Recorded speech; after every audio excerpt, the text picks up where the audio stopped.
بسم الله الرحمن الرحيم. halkan waxaan rabaa inaan kaga jawaabo tix gabaya.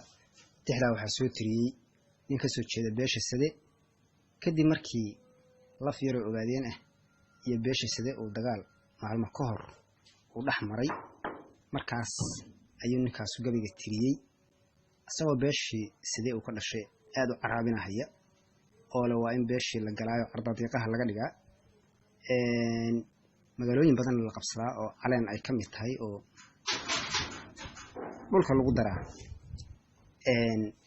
ciidamada new booliska loo yaqaanay dawladda deegaankana meel aflagaada ku aflagaaday kaga jiraan kadib markaas tixdan looga jawaabay inka ka jawaabaya waxa la yiraahdaa Cabdi Dhuux Cabdi gabiga magaciisa waxa la yiraahdaa oo adkayso waayahan alay gabay ma tirin iyo ereyga suugaanta afka oo ma kala qaadin oo waan ka awdnahay idab darrada goortan arkaan dhabo abaara unkad iyo sidii roob da'aan arami jeexay aflaan ulama sheegayo waan u darasaay irdihiisa nimankan ka xidhay way ordahayaan waa inaan albaabada u furo amar la'aaneed u adkayso eebadan ridiyo ololka qiiqaya afarta murtida aasan iyo aramideedii afar kale akhbaartan wadiyo uura iyo qiiqne afantari marreexan malaha iyo aalad xoog badan hal cid ay ku aadaan lawaa kana adkaadaan haddaad aana gudan weerar baa lagu ekeeyay had cad baa ragaad aragsaneed uma la saaray markaasaa milyuun la ajaraa iyo aluf dheer afka hore olkan soo dhigay ka ama kaageen awoodaydu meeshay fadhiday aadi ma hayaan sidii idifla waa bari kacay oo goray ugaadhay tuuga iyo nin ay lagu dilay ku ag wareegaan kuwaan geela lagu aaminin adina raacayn saqiran afkii hooyo baran iyo ubad bay laayeen waa wixii amaan reer tag xidhay iyo awowgood oo inama uga guursadeen ehelkii kulbeer afarta murtida aasan iyo aramideedii afar kale akhbaartan wadiyo uura iyo qiiqde intu uumiyuhu nabad yahaad ah ka cisaan markaan idin atagaad baroor ku ashtikootaan qoyskii indhaha ka rideed shalay ka ooyisay iyo taad ogaadeen lahayd waaba kala aag waa mahmaadii uu aqalkii odaygu noo sheegay nin aan baday bartu aaday way ola ekaanaatay afka aan xishoonin sidoo doona waa u erin aw awda beenta ah iyo haddaad qaylo la istaagtid aw samiyo urmidig haddaad ololka gaarsiisid ehel waxaad lahaydeen haddaad uubata u sheegtid amaad armi iyo ciidan iyo guuta adag keentid caleen baan ammaan reer degayn iyo adhigii reer diini asal oo melihid inaad gashaa oogta waa bari ama aad tareesada iftiyo umal ku tuurtaay meelu aar fadhiistay baydawaca ku ag wareegtaay awood oo malaha inay cuntaa hilibka ayraan afarta murtida aasan iyo aramideedii afar kale akhbaartan wadiyo uura iyo qiiqde qoonkii aan ataagnaa dhibay la ashqaraaraan atoor iyo maroodiyo dawaco kala itaal roone makaahilo aag soo degay baan idinku aadayn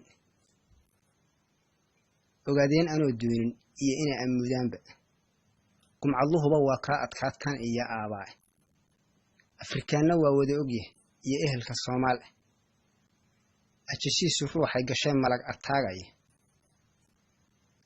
orad carar marnaba laguma kara saad ogsoon tahay amaan ma leh islaamkiyo marnaba dhiiga aadmigu abaar waxaan u leeyahay inaan aabba ku digay awoodii Ismaaciil oo dhan baan armigii ridin haddaan aw ku dhaho saacad bay ooda kuur hadday soo ordaan saacad bay ooda kuur rugi iideer ragii ahad iyo ololka leefsi qabiilka awood badan ragii eber ka soo saaray Ibraahim iyo Muusa ku gelin oogta waa bari samatalis alaab culus watiya aalad gacan weyne iyo Maxamed oo aadanaan wali ku soo aaday intaasoo awoodood mid tahay wax makaahil ah oo xaajiga laga usfuma aaga soo degay naf ilka yarahan soo hadheen amar hadan siiyo afarta murtida aasan iyo aramideedii dheh. afar kale akhbaartan ridiyo uura iyo qiiq dheh. wax dhan baad arlada soo degteen oo kuwa asxaan falay. wax dhan baan islaamnimo wadiye ehelkii daarood. mar haddaad ibliis noqotay iyo ay la korinayay, waa inaan awood kugu fasaxo amar la'aaneed. aarkii libaaxo in badan ayada kora joogay oo gaajo iyo oon qabo dhiigga urinay. markuu aaran helo waa inuu qayb dhan oofsade. waa inuu ammaankii cuniyo dariftii aasnayde. afka waa inuu buuxsado dharagu aayaay. afartaa martida aasan iyo aramideedii dheh. afar kale akhbaartan wadiyo uura iyo qiiq dheh. haddaan tii ayaantii dhoweyd erey ka soo qaato, muuse irir markaad aragtid waad kala ordaysaane. axmed iyo haaruun oo colkood amar ku soo saaren. arbow maxamed iyo heer barkadoon aagga hore joogin. aarkii saleebaan iyo cabdi baad ka aanfariirteen. orodkiiyo baqaha aad waddaan abaada' weeyaane. wiilashii ayaantii la diray baa ammaan mudan. wiilashii ayaantii la diray baa ammaan mudan. aadan beele anigaa diliya cali adeerkii. wiil iyo abtigii waanigii ololka leefsiiyey. laba uurka wada jiibsatay ku istareexeen. adhirraacyadii soo haraan eegana hayaa. agoontii horeetaad mid kale ku ag xidhaysaa. kuwa aabbahood nool yah eed uubadood qodi eh. ogaadeenna waa wada ogyah ciraqa ku aasan. inaad nabadda aanaysataa kula itaal weeye. inaad nabadda aanaysataa kula itaal weeye. السلام عليكم ورحمة الله وبركاته.